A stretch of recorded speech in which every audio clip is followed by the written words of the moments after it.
Majora's Mask, Chapter 73, Anju and Kafei, Part 3. The weight of Link's scabbard, shield, ocarina, and bag reassured him. Even though it was the final night and a murderous lunatic awaited them in Ikana Canyon, he was sure they would save the day. Link sped out from the West Clocktown Alley's prison. The district was deserted, but Tattle remained by his side as they fled down the stairs. The empty booths and abandoned buildings fell away on either side, and the starry red-violet sky pulsed above an unyielding moon.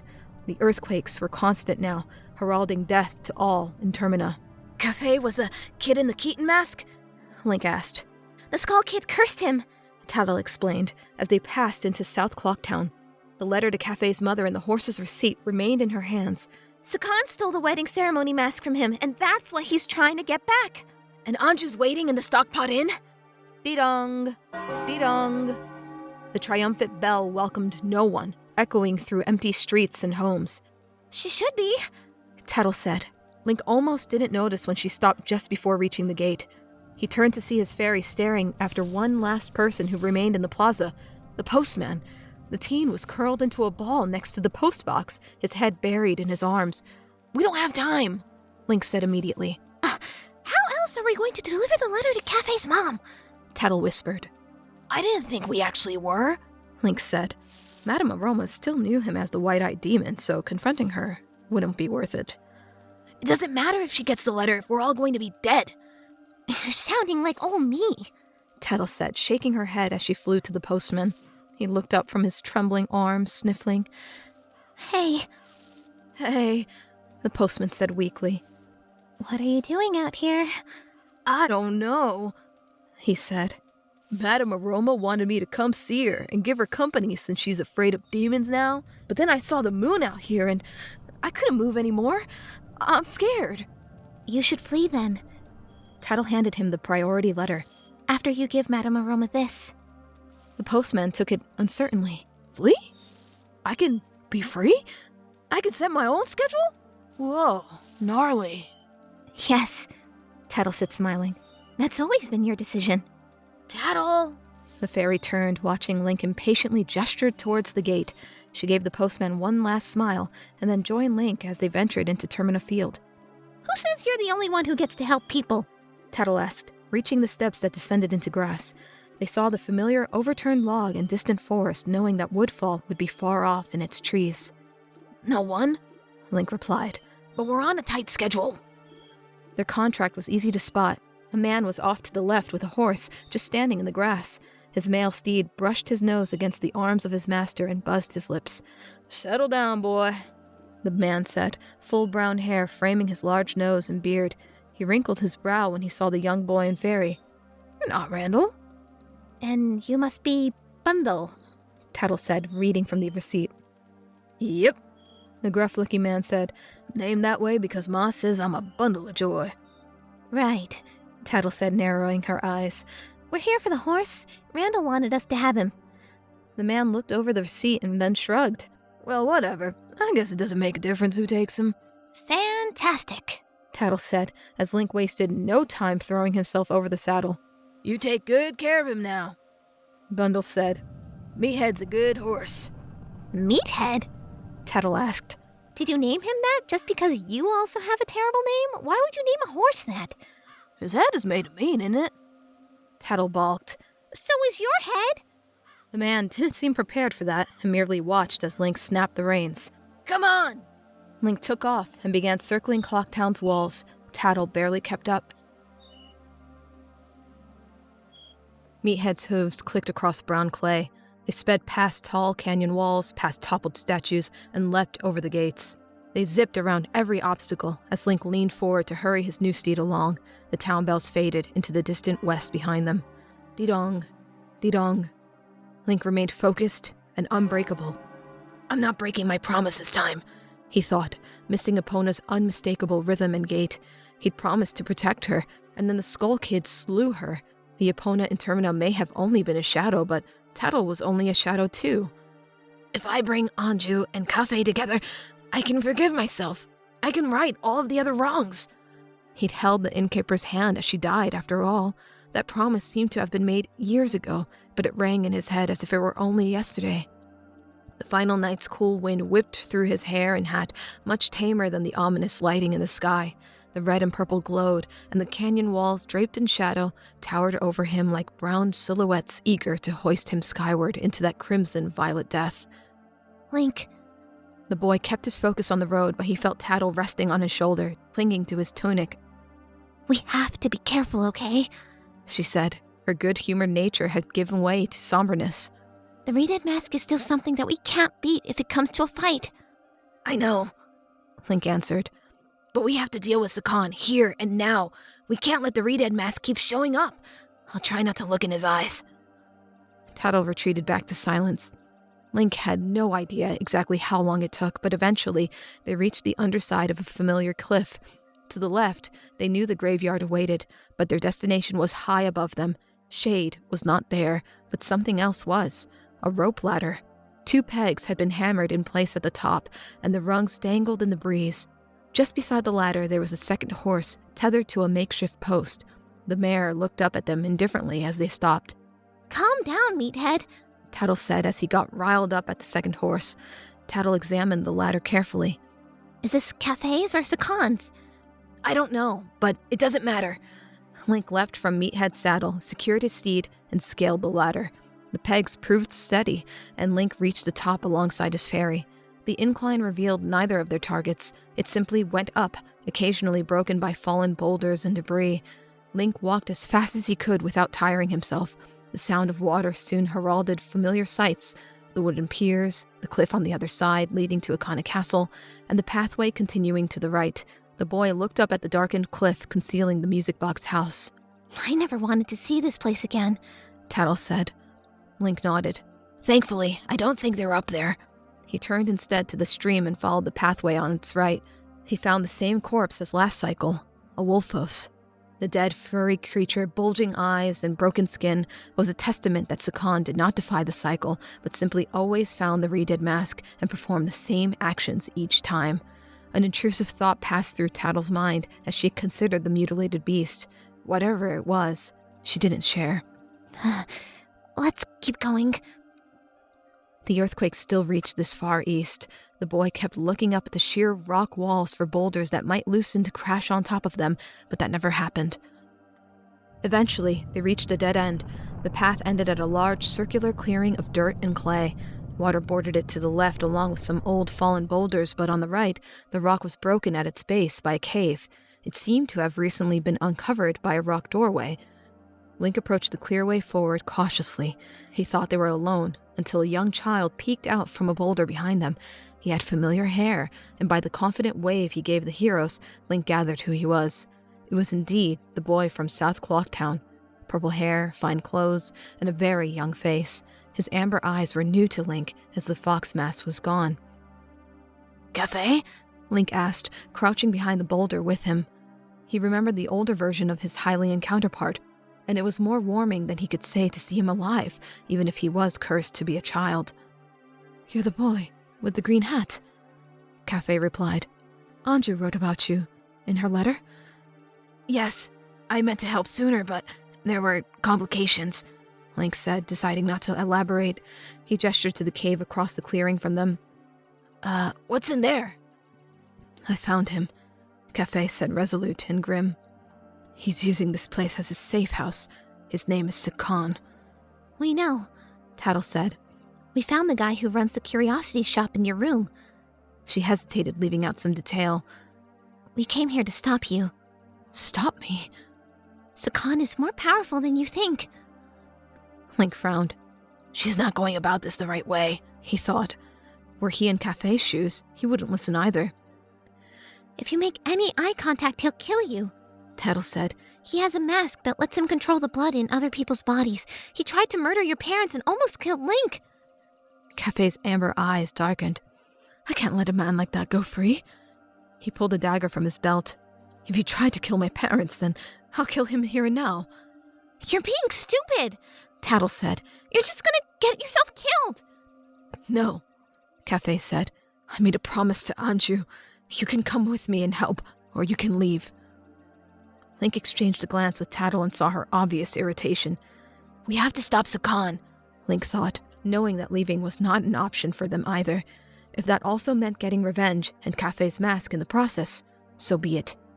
"We're with you, Kafei," Link said, putting his hand on the boy's shoulder. "We'll get your mask and stop Sakon. His Redead mask is too powerful to leave around, but we have to go in there now. Tattle and I have a safe place to hide you and Anju from the moon, but we only have a few more hours before it falls." The ground shook again, reminding them all of the real threat. Fear shone in Kafei's eyes, and Link realized he never had time to contemplate the apocalypse on top of everything else. The hero wondered how long he'd been waiting behind the rocks, paralyzed with fear. "Sakon's in his hideout now?" Kafei nodded, pulling a second dagger from his belt and handing it to Link. "If he's as powerful as you say, take this. It's going to be dark in there, and you won't have time to draw your sword." As Link took the small weapon, he realized he never really trained to fight like a rogue.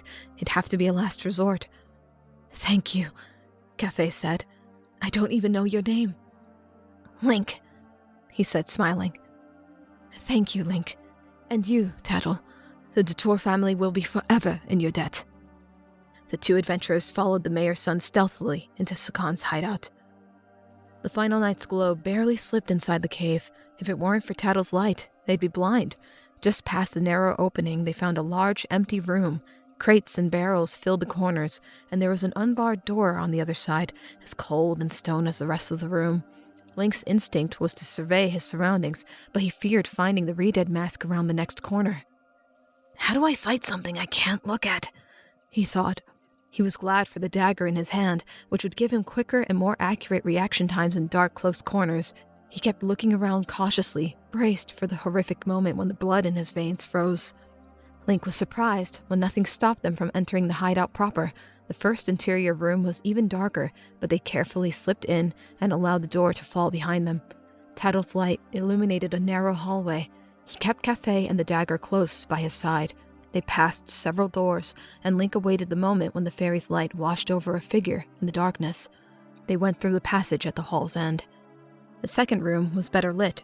It was wider and just as long. Directly across from them, a narrow glass box took up most of the room's center. It looked like the world's most elongated display case, clearly out of place. Closest to them, one of its two ends was open, revealing the object inside. A singular golden mask fashioned to look like a bright, happy smile. "The sun's mask," Kafei confirmed.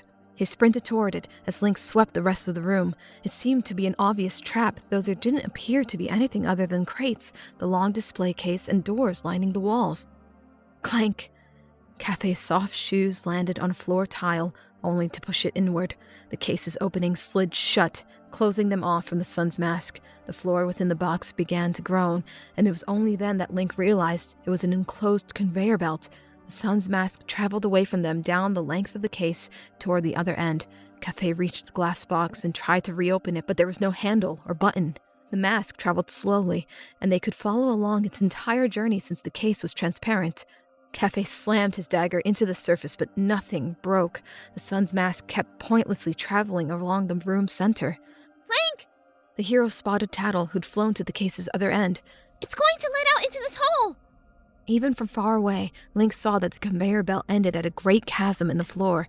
The glass casing covered the hole in its dark depths, too, preventing Tattle or anyone else from retrieving the sun's mask once it fell. Kafei turned to Link in a panic. "Link, can you break the glass?" "Probably," Link said, not understanding as he watched the contraption slowly pull the sun's mask towards its doom. There seemed to be no point to the trap. "We have time. It's going to take a couple of minutes before it falls." When Link turned to his bag, a door beside him opened. Instinct kicked in. He readied his dagger and tried to stab their visitor, but his hand froze in place. Sakon stepped out, his hood pulled partially down. The Redead mask was there, and it bore into his eyes like a knife. Pain filled every inch of his body. Kafei's scream was cut short too, proving he'd also fallen victim. Link's dagger was outstretched before him, mere inches from plunging into the thief. The conveyor belt kept clanking behind them. "You're the demon," Sakon said from behind his mask. His voice was far too cheery and playful for Link's liking. "And you're the mayor's son. How perfect." He laughed, and the boy heard Kafei begin to walk toward them, likely against his will. Link was unable to move his eyes, helpless before the all-controlling magic. His hand unwillingly tightened around the handle of his dagger. Link plunged it backward and into Kafei's stomach without ever looking. Kafei shuddered as it was wrenched in and out. Crimson red sprayed onto his back and over the floor, but Link was powerless to stop. Instead, he stared into the re-dead eyes that were forcing him to do it. Kafei collapsed, and then Link's heart rate skyrocketed. Blood flowed heavy and fast through his body as his skin radiated heat and his eyes purpled. His veins bulged. Sweat had no time to form, and breathing became impossible.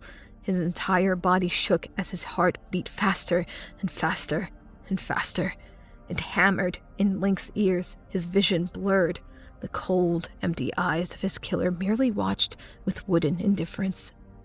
Din, help me!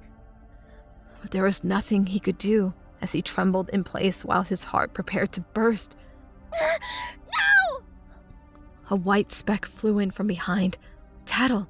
She grabbed the re-dead mask and tore it from Sakon's face. Instantly, Link regained movement. His bloody dagger clattered to the floor, and Link gasped for air, collapsing while the room spun. The blood blessedly left his head while his heartbeat slowed. The re-dead mask arced away from Tattle and Sakon. The thief's shock, however, was short-lived. He batted Tattle against the wall, and her scream was cut short when her head slammed against rock. Sakon ran to grab his fallen mask, and Link centered himself with a deep, steady breath. His heart still ached. His limbs were still impossibly sore. All energy had been zapped by his brief possession, and he lay on the floor. But he summoned enough stamina to seize the moment. Link slid the great fairy sword from his scabbard and jumped to his feet. In the same fluid motion, he caught the re-dead mask with the tip of his blade. Link didn't stop there, forcing the wooden relic against the wall. It shattered. The masked salesman's darkest creation fell to the floor in tattered ruins. Sakon gasped, his fingertips grazed by Link's sword as he backed into the wall. The hero collapsed again after his great feat, catching his breath and beholding the destroyed magical item. Unmasked and with his hood down, Sakon looked like a frightened child grasping at a broken toy. Sakon's sadness turned to rage, and the thief drew a dagger from his belt. Link readied himself, already numb, injured, and exhausted. He glanced at Tattle, who rubbed her injured head as she flew away from the battle.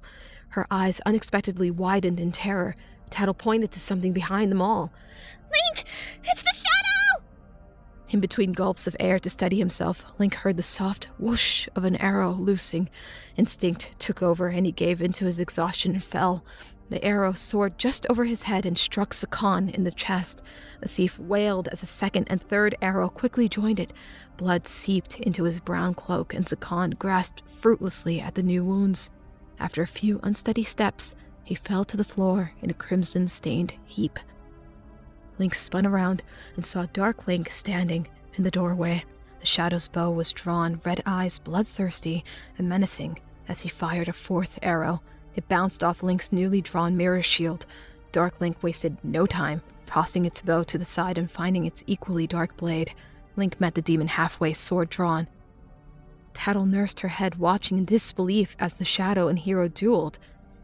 Dark Link died, the fairy thought. The Skull Kid killed him! But all the proof to the contrary was before them. The demon and boy's blade met in midair, darkness against light as steel danced and sang. The conveyor belt kept clanking in the background as the sun's mask made its way to the open hole. Sakon shuddered on the floor, keeping his eyes open as the pain in his chest grew insurmountable. I'm going to die, the thief realized. His blood flowed across the stone and weighed his clothes down. 3 arrows protruded from his chest, fired by a red-eyed demon he'd never seen before. Where did all of the demons come from? He thought grimly.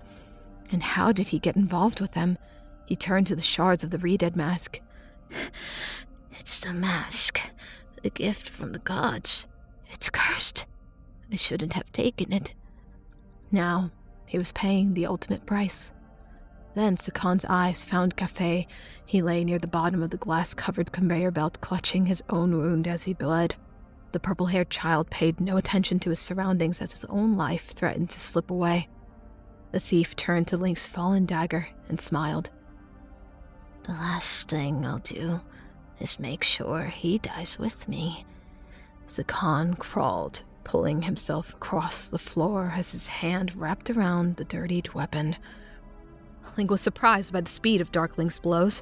One after the other came with unrelenting force. The Shadow's face was contorted into the deepest malice. Link's heart had only just begun to slow since Sakan's attack, but it was picking up dangerously again. The fierce deity would help, but the magic in his scar remained tucked away. The guard's mushrooms may have cost them all of their lives. The hero merely met each blow as well as he could. The purple-green Great Fairy's blade drove the shadows away again. He took only a second to take in his surroundings. Kafei lay injured, Sakan appeared dead, and Tattle banged onto the glass to try and reach the sun's mask. That was all he could gather as he knocked away another blow from Dark Link, but the shadow charged with more force this time. Link barely had the strength to redirect the strike, and it cost him his weapon. His sword fell from his fingers, and already Majora's assassin levied another attack. Link deflected it with his shield, and he realized he would have no chance to retrieve his weapon. As he drove Dark Link's sword arm backward, the hero used his body as a ram, grabbing the shadow by its neck and pushing it into the wall. Link slammed his shield into the demon's hand. The move disarmed the shadow, whose blade clattered to the floor. Dark Link unexpectedly disposed of its own shield and punched Link in the face. Then it wrapped both hands around his throat. The demon flung the boy into the wall, lifting him off his feet as its eyes burned with fury. Link kicked his legs and struggled to break free. Sakan kept crawling, each stride more difficult than the last. The arrowheads hurt when they rubbed against the stone floor, still lodged within him. He could feel his innards twisting and slipping, impaled by the dark arrows. The pain was worth it, though.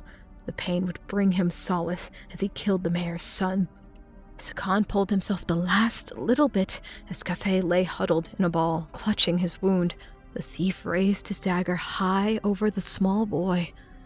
Kafei lashed out unexpectedly with a dagger of his own. The knife cut through the thief's hand, disarming him. Sakan screamed, but the boy did not stop there. Kafei leapt on top of him and stabbed him over and over. Dark sheets of blood darkened Sakan's world as he tried to say something, anything. Kafei's amber eyes were wild with anger. Sweat poured from his forehead as he shook with the effort and finished his assault. I damn you to oblivion, to God-forsaken shadow! May endless despair be your only companion! Abject misery became Sakan's only reality. He tried to grab Kafei, but his fingers failed him. His last ragged breaths did too. Only the void greeted him. It consumed his every thought and feeling. Link summoned enough strength to kick Dark Link in its stomach. The boy wriggled free of the chokehold, diving for his weapon. His fingers wrapped around his sword's handle, and he swung it toward his attacker as he returned to his feet. He stabbed Dark Link directly through the stomach. The shadow lurched. The demon blinked in surprise, but only lasted a second. The shadow pulled itself off the blade, completely uninjured. Link stood in shock, unable to believe his eyes. The apparition retrieved its own sword and then turned around to continue fighting. The wound through its middle healed within seconds, and no blood at all had been spilt. The boy's mind reeled for a solution as Dark Link swung its blade. Tattle watched in horror as Sakan gurgled for air. The thief's blood was everywhere as he rolled onto his back and died. 3 arrows protruded from his chest, and innumerable stab wounds had gutted him. Kafei pushed the corpse away and abandoned his dagger, breathing heavy as his skin grew paler. There was so much blood surrounding him, and it was unclear how much of it belonged to him. Kafei! Tattle exclaimed, flying to his side. Tattle, Kafei said, his eyes fluttering. The strength he'd summoned to kill Sakan seemed to fade fast. Is Anju still waiting? Tattle nodded. We're going to make it to her. Don't worry. Kafei didn't smile, looking away as he continued to bleed. Another earthquake shook the hideout, and the sun's mask rattled within its glass case. Its destination was near. The earthquake unsteadied both the shadow and hero. Link was affected more, barely maintaining balance enough to deflect the blows. He eventually abandoned his sword, spinning away from the shadow and letting his enemy stumble against its own momentum. He decided there was only one thing left to try. Please, Link asked the gods as he drew the bow from his bag. The golden gem shone. Dark Link had already started charging for Link, but he flinched when light was born at Link's arrow tip. That was all it took. Inches from cutting down the hero, the light arrow slid into the shadow's shoulder. Dark Link screamed as smoke sizzled from the darkness incarnate. Its shoulder opened and peeled away like dried flakes. Light poured from the wound, crackling the demon's skin. Even as Dark Link staggered backward, it still managed to ready its weapon. Link already had another arrow notched, though, and light zipped across the small space between them again. It met the shadow's stomach, and Dark Link screamed again as smoke and ash fell from it. Dark Link could no longer hold its own blade. The demon screamed, mindlessly slamming into Link and knocking him back.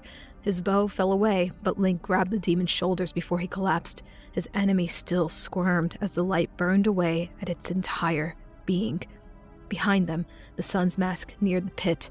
Link's eyes narrowed in determination. The hero shoved Dark Link back into the conveyor belt's glass. It tried to maintain a grip on its senses, grabbing where its wounds burned brightest. When it had enough wherewithal to look back at its adversary, Link was running, Great Fairy's sword raised. He skewered his enemy as the light kept burning, and then Link grabbed the shadow, hurled it into the air, and then slammed it down. Dark Link shattered the glass casing. The explosion of glass particles showered the room, and Link slid his sword free of his enemy as Dark Link fell into the open pit intended for the sun's mask. The demon reached out for help, but its crimson eyes vanished when a stone slab slid into place, sealing the underground room into a tomb. The conveyor belt plopped the sun's mask on the slab, mere seconds away from falling it instead. The machinery whirred to a stop as silence returned to Sakan's hideout. The glass shards shone, reflecting the firelight crackling from the walls. Link panted in place, letting his sword arm fall. Finally. It was done. He allowed his heart to catch up and his mind to calm. The reeded mask was destroyed, and Dark Link was sealed away. Blood flowed across the floor, and Sakan's corpse was directly in the middle. Kafei lay nearby, huddling over his wound beside Tattle. Any sense of victory faded. Will it ever be over? He decided not, remembering with sickening clarity that he had stabbed Kafei. Link dropped to his knees by the boy's side. It doesn't hurt so badly anymore, Kafei said, stammering. His face was ghostly pale. That's not a good thing, Link said. He remembered something and rummaged through his bag. He pulled out a phial with remnants of the mask salesman's blue potion. Barely any clung to the glass insides. He shattered the container against the conveyor belt and scraped remnants of the potion off. He applied the blue liquid to the wound on Kafei's stomach. He gritted his teeth in pain. It's okay, Link said, holding the boy close. Once every drop had been used, he saw the wound's edges slowly creep inward. It's working. Color returned just barely to Kafei's face. I can feel it now, Kafei said, smiling weakly. Is that better? When Link tried to lift him to stand, however, the boy screamed. It's okay, Link said. I'll carry you. Another earthquake shook the hideout. Link looked to Tattle, terrified that there wouldn't be enough time to make it to Anju at the Stockpot Inn. Their fear intensified when this earthquake didn't stop. The entire hideout kept shaking, and Link prepared for the worst. Thankfully, it only lasted a few minutes. Link wasted no time grabbing the sun's mask and his bow. Then he sprinted from Sakan's hideout with a mortally wounded Kafei in his arms. Kafei was a heavy weight on Link's shoulder as he climbed down the rope ladder. Meathead shied away from them both at the sight of so much blood, but Link managed to calm him. He brought Kafei with him into the saddle, holding him as he grabbed the reins. Tattle joined him on his shoulder, and then they rode. The young, bleeding child remained in his arms. The final night's violet crimson sky glowed above them. The town bells echoed far across Termina. Ikana's brown, steep walls towered over them, bathing the world in shadow. The wind was crisp and alive, blowing through his hair and hat with whispers of the doomed as they curled in bed with their loved ones for the last time. Meathead's hooves were constant.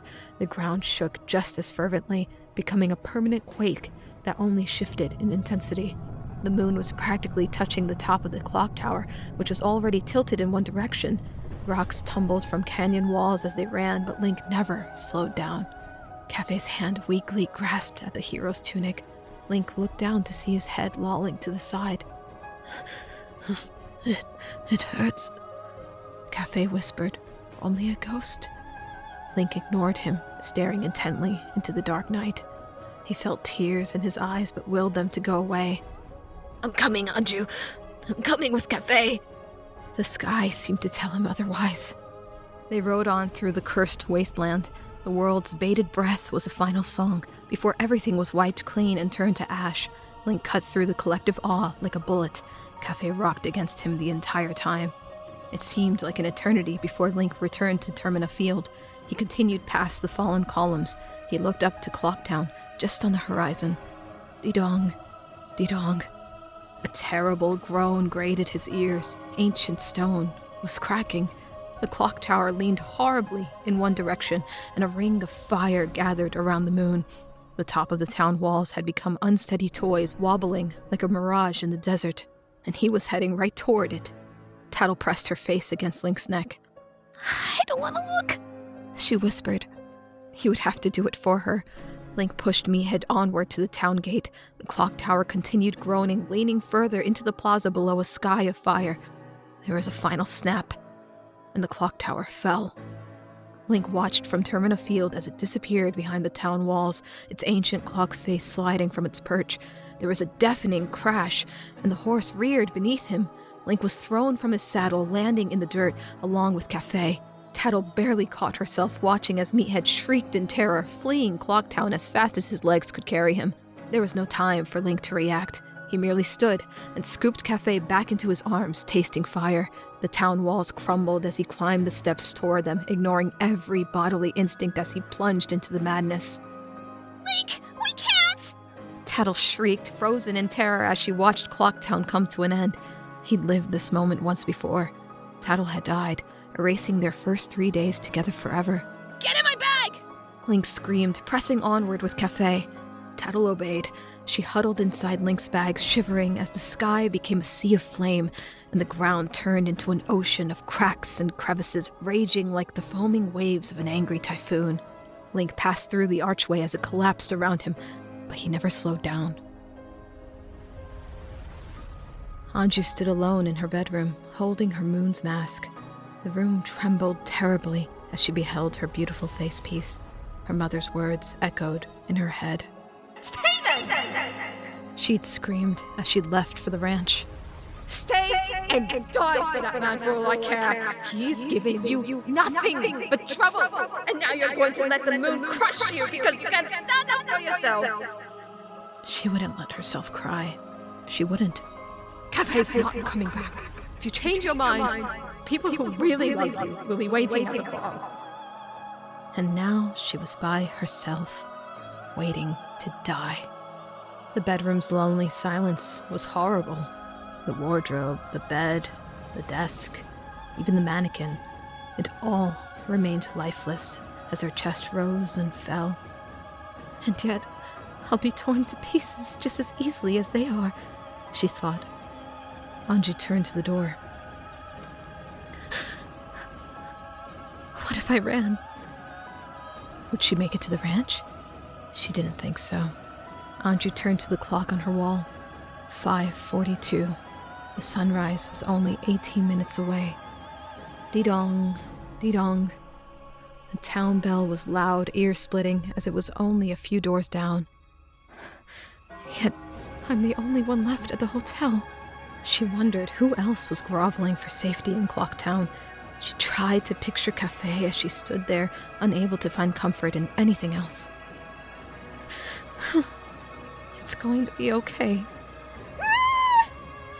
Then, the ground violently ripped itself out from under her. Anju screamed, flung downward to her knees. The innkeeper panicked when the maddening earthquake didn't stop. She scrambled to her feet as the Stockpot Inn became a madhouse, flinging her around like a toy. A deafening roar filled her ears, and she knew something was falling. The noises of cracking stone and wood cut through the hotel as if the walls were paper. Anju covered her ears and screamed, rushing for the door as tears streamed down her face. I'm going to die, she thought, her heart racing and her mind numb as she fled for safety. The hallway was empty, though, and the staircase proved more deadly than anything else. She couldn't keep her footing during such an extreme quake. Anju returned to her room, slamming the door shut and groveling beside her bed. The deafening roar didn't stop, and neither did the quake. I don't want to die alone, please! She shrieked. Her throat was hoarse and raw as she tried to scream over the end of the world, but she couldn't hear herself. The clock behind her fell from the wall and shattered on the floor, and the bookshelves, jars, and plates followed suit. Kafei, please! After a small eternity, the door to her bedroom swung open. A boy with a funnel-shaped green hat and tunic entered the room. He was covered in blood and holding a younger, purple-haired boy by the shoulders. He was barely walking, leaning on the green-clad youth. The fairy flew in behind them both. Anju barely managed to stand in the chaos. Kafei! Her eyes couldn't leave the purple-haired boy. When he lifted his head, amber eyes met hers. Kafei, she repeated, confused.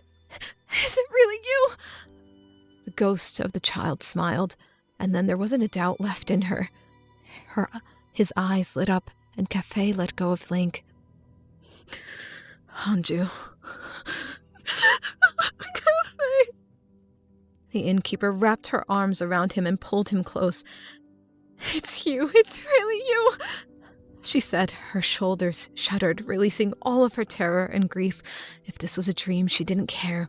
She didn't want it to end. Of course, he said. I made a promise to you. He let go of her and turned to Link. I need the mask. We have to hurry. Anju turned to her fallen moon's mask and picked it back up. When had she dropped it? But Kafei, I don't understand. You're a child and you're hurt. You're bleeding. The imp cursed me, Kafei said, clutching his healing wound and managing to take a step on his own. And Sakan stabbed me, but that doesn't matter. What matters is that I'm here now, and we can exchange our promised masks. Anju's heart raced. Fear, love, sadness, and confusion were all dulled beneath adrenaline and shock. It was all so much, and the hotel did not stop shaking. It was so unbelievably hot, and she could barely hear herself think. Anju looked at the boy and fairy, who stood tensely at the door. Link clutched a blue ocarina, as if nervous to play a song. Then her eyes found Kafei again. He knelt on the ground before her, smiling, as if the world wasn't ending, and he wasn't dying. Anju joined him. I have met you before, Anju said, ignoring the tears that fell. The moon mask trembled in her hands, and the words tumbled out as the boy from her childhood smiled as if not a day had passed. What a familiar scent. Long, long ago. Yes, we were still young. We made a promise, didn't we? The masks of the sun and the moon. We were to exchange them on the day of the carnival of time. Dee-dong. Dee-dong. Kafei smiled. Anju, I'm sorry I'm late. The innkeeper hardly noticed as the ocarina played in the background. As the sun's mask entered her hands and the moon's mask entered his, the melody fell gently over them, a blanket that could protect them from all of the world's evil. For a moment, the world wasn't ending. For a moment, the moon wasn't anywhere close to Clocktown. The Stockpot Inn wasn't shaking, and the town bell quieted. It was just her, Kafei, the masks, and a beautiful song of healing. Then, there was a flash. When the song finished, a piece of wood clattered to the floor. It was a deep, pearlescent white, a glowing symbol of love etched into its surface. The sun and moon masks were gone, and when she lifted her head, she found someone else. There was no longer a boy standing before her. Kafei had returned. His soft, familiar face, darkened hair, and tall, matured body were back. His amber eyes were the same, however, and Anju felt the air leave her. Kafei? She stammered, the name catching in her throat. Anju? he said, examining his hands and arms. I'm back. He gritted his teeth in pain, however, when his hand went to his stomach. The wound was still there and bleeding, returned to his adult form with him. Anju gasped, but Kafei reassured her with another smile. It's going to be okay. It's healing. Anju's lips quivered, too overwhelmed to do anything but believe him. She rushed forward to embrace him. This time, his arms were strong and more familiar. Anju grasped handfuls of his tunic, resting her head on his shoulders. Thank you, Kafei, she whispered. I knew I could believe in you. We're almost out of time, Tattle interrupted them. The terrible, terrible danger of the world outside rushed back in, shattering Anju's brief reprieve. But there's a way for us to live. His ocarina just broke Kafei's curse, but it can do more than that. It can take us back in time to 3 days before now. All of us. Anju almost fell when the shaking worsened again, but Kafei steadied her. Dee-dong, dee-dong. It was so hot and loud she swore she would faint. It might not work, Link said, examining a black mark in the instrument's surface. Tattle is the only other person I've taken back with me, and she came in the clock tower doors with me. That makes her different. But Epona, Tattle said. And the Skull Kid. Epona's a horse. She might not be the same kind of shadow, and the Skull Kid is connected to my ocarina. What if it doesn't work for them? We have to try, Tattle said. Suddenly, the town bell started making a very different noise. Ding, ding, ding, ding, ding, ding. The shrill metal pitch meant it was broken, and the innkeeper knew there were only seconds left. She trembled terribly in Kafei's arms, but he was shaking too. Anju, Kafei, grab onto him now! Anju exchanged a glance with Kafei. Before the two of them bent down with the boy and his fairy, they touched each other's shoulders as Tattle rested on Link's. Anju gave one last look out her window, which glowed a brilliant orange. The air outside was aflame. Soon the air inside would be too. Please, let this work, Anju thought desperately. Kafei's just returned to me. Don't take everything away so soon. Whatever happens, Link said, looking at the two of them. I love you both. Then his eyes turned to Anju, and I tried my best to keep my promise. Anju didn't understand as the boy raised the instrument to his lips. A different song came from it this time, but it entranced them all like before. Though different and more somber, it was just as beautiful. She closed her eyes and listened, willing it to carry her away. Away, Anju thought, with Kafei and Link and Tattle, back to another day, away from the moon. She let the music pull her that way, drifting off into its melody. Until it stopped. Anju opened her eyes. The stockpot inn still shook. The fire still glowed outside the window. The town bell rang its sharp pitch. But Link and Tattle were gone. No! No! No! No! Anju screamed. She jumped to her feet and reached for people who were no longer there. No! No! No! No! Anju. She couldn't hear him. The innkeeper's head was split with pain, ravaged by the constant shaking. How could this happen? Her fingers grasped the floor where the heroes had been, trembling as she reached for something she could never have. You gave me Kafei, and now you're going to kill us both! Why? Why? She didn't know who she was screaming to as she wailed. Anju! She stopped when she felt his warm hand on her shoulder. Kafei's eyes bored directly into hers. His hand cupped her face, wiping away her tears. I'm here, he said softly. You're here. We're both here. His words were so gentle, even as the walls and ceiling of the hotel cracked. Anju stammered for words. But I don't want to die. I'm scared. It's okay, he said, though his voice shook too. We'll greet the morning together. Anju let those words comfort her against the animal in her that wanted to spend her final moments screaming. It was perhaps the bravest thing she'd ever done. Together, She thought. Kafei's eyes still searched her own, holding them safely. She kissed him, and he kissed her back. Their hands found each other's necks. She could feel her face on his as his hands went to her shoulders. Together, She thought again, her tears pressed against his as their lips remained locked. together. Anju kept Kafei close, feeling his warm skin and mouth as the walls snapped. They never let go, even as the world around them turned to fire, smoke, ash, and blood.